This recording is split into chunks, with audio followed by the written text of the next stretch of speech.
咁我相信好多老闆，你哋都可能有唔同嘅 channel 去賣嘢啦。咁有陣時係有超過一個嘅。For example，有啲老闆啦，佢哋會喺 Shopify 啦、Shopline 啦同埋 HKTV Mall 上面賣嘢。咁大家都知道，佢哋三個平台嘅數據係唔相容嘅。咁假設你今日想睇一個 all round 嘅數據，咁你就會發現你好麻煩，你需要東睇啦，跟住西睇。咁呢一個 automation 咧就可以幫助你喺一個地方睇晒所有嘅數據，同時間俾你用一個非常之科學嘅方法啦，去 comparison 唔同平台之間嘅數據，等你去做最好嘅 decision。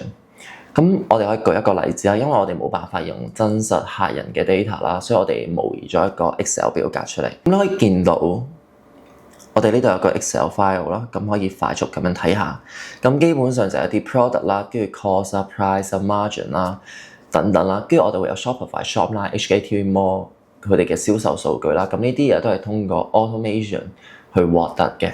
咁簡單啲嚟講，就我哋會用 automation export 三個平台嘅數據啦，跟住再自動咁樣整合變成一個 Excel 或者係 Google Sheet 嘅 document。OK， for 呢個 convenience 啦，咁我哋自己模擬咗一個。咁你可以見到，當我哋 upload 完之後，我哋就會有晒三個平台嘅數據。咁我哋可以 walk you through 一次啦。你可以見到我哋有個 sales summary 啦。咁你可以見到我哋會有 multiple platform 嘅比較啦。你可以見到 Shopify 基本上係最高啦，跟住 HKTV Mall 係第三名啦，跟住 Shopline 係第二名。跟住我哋都會有 revenue by platform 啦，跟住可能一啲 basic 嘅 information。之後落我哋會講一啲好多老闆都會困擾嘅問題啦，就係 inventory 嘅同步。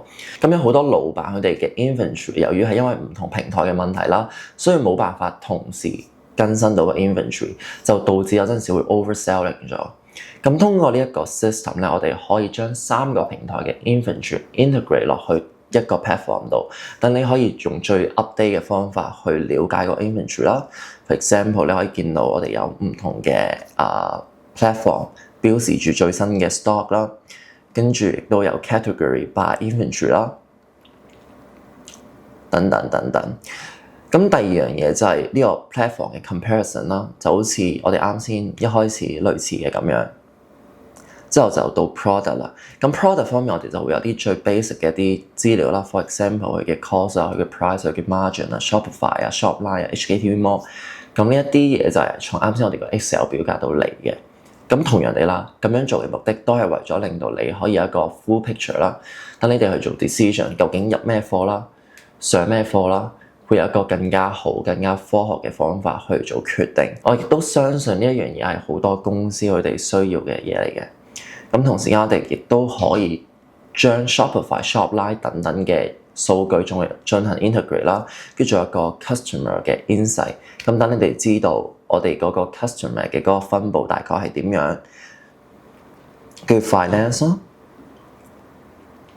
而我哋更加重要嘅係我哋有個 AI data analysis 嘅 chatbot。咁假設你今日賣緊幾百件產品 ，imagine 你要點樣快速咁樣知道你邊一件 product 係 best selling 咧？咁我哋就可以通過呢個 AI chatbot 嘅方法，去喺你嘅 Excel 啦，同埋喺你嘅平台入邊揾到個數據。For example， 我想知道邊一個 product 佢有最高嘅 gross profit， 咁我就可以喺呢幾百個 product 入邊去揾。咁你會見到，當我哋問咗呢條問題之後咧，咁佢就會自動話俾我哋聽邊一個 product 係最好啦。咁你可以見到係呢個藍牙嘅 speaker 啦。咁或者我想問究竟邊一個 product 有最高嘅 return rate， 咁我哋就去撳呢個啦。咁你會見到我哋會 generate 咗，咁佢話俾我哋聽個 reason 係啲乜嘢啦，跟住個答案係啲咩啦？譬如我想知道有啲咩 product 係最適合 promotion 嘅 ，for example get one buy one free 啦，買一送一嘅 promotion 啦，咁我就會用 AI 去問佢啦，咁佢就會經過 calculate 啦 ，for example 會 calculate 呢一個return rate 啦、gross profit 啦，跟住從而得出邊一個 product 其實係最適合做咁樣嘅 promotion。咁你會見到佢會話俾我哋聽係呢個 Phone Case Ultra 啦。令到公司嘅所有 decision 都係 based on data，等我哋所做嘅決定都係有根有據嘅。